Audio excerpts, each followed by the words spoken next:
And for more on the politics of the shutdown, we're joined now by Democratic strategist Faz Shakir and Republican strategist Doug Heye. Great to see you both. Good to be with you. So there is a real disconnect between the pain that federal workers are experiencing and the lack of urgency among lawmakers on Capitol Hill. How do you make sense of that gap? I think it's pretty simple, and it's that history doesn't repeat itself, but it rhymes. If we go back to the 2013 shutdown, Republicans said, we have to fight Obamacare.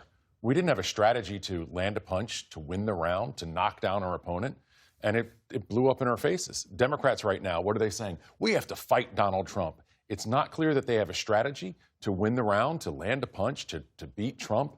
And so we have this impasse where you have two parties that are essentially communicating to their base. Everybody who was in that package you played earlier is caught in the middle of these politics, and both sides not only think they can win, they think they are winning. Now, that may be an impossible thing politically for both sides to win something, but if there are no electoral impacts come November, they're going to maintain this position, and this is going to go on a lot longer. How do you see it, Faz? Well, the president's been sitting on the sidelines quietly, and I think at this point, Democrats had hoped that he'd be engaged. He had that one meeting that you remember he brought Schumer and Jeffries in, threw some hats at them apparently, and did some sombrero memes after that meeting, and since then has really not engaged. At one point, I remember a few days ago, President Trump said, we're having negotiations with Democrats, and he quickly had to walk that back. And the irony of this whole thing is the Democrats have been offering a solution that works for him politically. You don't want health care premiums to go up for 20 million people, do you, Mr. President? We're giving you a way out. So politically, you can see that there's a solution at the table for him that works as a win-win, actually. And yet, he's not engaged on it. And I think he could, if the president does get engaged, I think you could end this pretty quickly. You mentioned 2013. We should say you were working then for then House Majority Leader Eric Cantor. What are the biggest differences between now and then?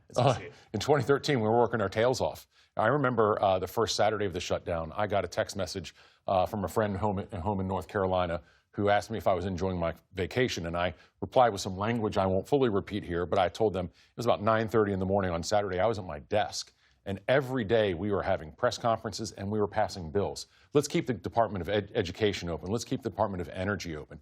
Mike Johnson has a very different Congress, a very different conference, and he's doing things in a different way. And I think he ultimately feels every time I see him doing a press conference, and he's all over the place, by the way, more than we typically see him, his message is a very simple and defensible one. Let's not hold the government hostage. We've already passed this. Let's just move forward. We shouldn't do anything other than doing what we've already done. And the ball's in the Senate's court. The interesting thing here is legislatively, the Senate, throughout all of this, has probably been more productive in the past 2 weeks than it has been in the past year. Well, they've been present in Washington in a way that the House hasn't. And the politics Faz for Democrats has changed dramatically considering what happened this past spring when they caught so much blowback for avoiding a shutdown. Well, they got the right issue. I mean, you think of the number one thing that most Americans are dealing with right now is unaffordability, cost of living. We're seeing it play out in the New York City mayoral, which will propel, I think, Zohran Mamdani to winning that election. And one of the reasons that that's going on is because, that they got the issue of health care costs are going to go up through the roof unnecessarily, right? You could have resolved this in one big, beautiful bill. They did not.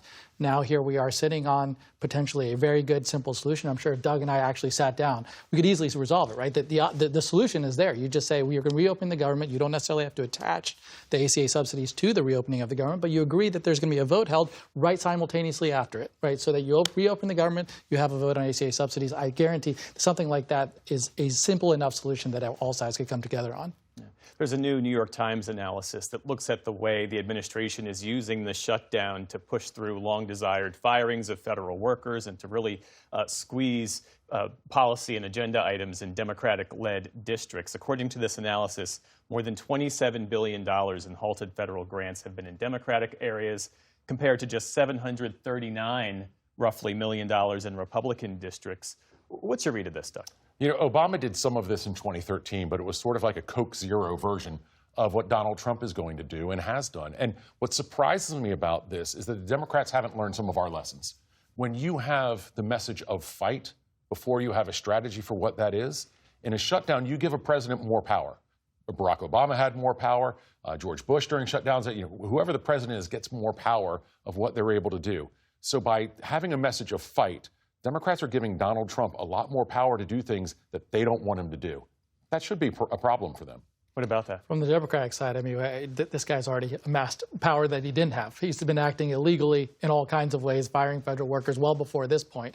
So I don't think the biggest concern, under normal circumstances, you'd be concerned, oh, you know, we don't want to give the president undue power. This is not a president you're worried about. So this is the one that you're more concerned around. How do I message to people who voted for you? I mean, you've looked at these districts. I think 80% of the ACA premium increase will hit places that voted for Donald Trump, states that he won.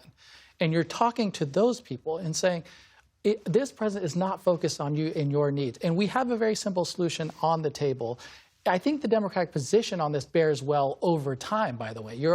At the end of the year, that's when the tax subsidies expire. If you're looking at the calendar of Congress, there's only about 30 legislative days left between now and then.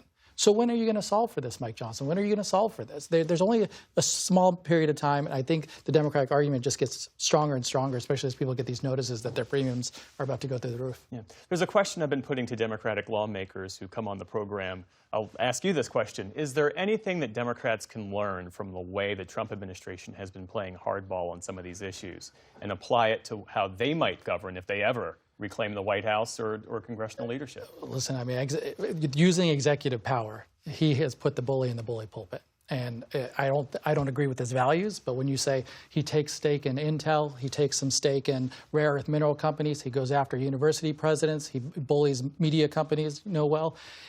I don't agree with the values, but imagine if you had a better values orientation and you put the bully back in bully pulpit and said, we have certain outcomes we need to improve for working class people's lives. And I see the role of a president to assert it aggressively and to urge you, not acting unlawfully, but to urge you with my values and with my public argument that I'm going to change your behavior. A lot could be done. And certainly Trump has showed the way for hopefully a next Democratic president to say, you know, you've laid the table for us to act in ways that improve the lives of regular working class people in ways that we wouldn't have done before. There is no off-ramp in sight for ending this shutdown. They're not even talking, the different parties. How long do you think this is going to go?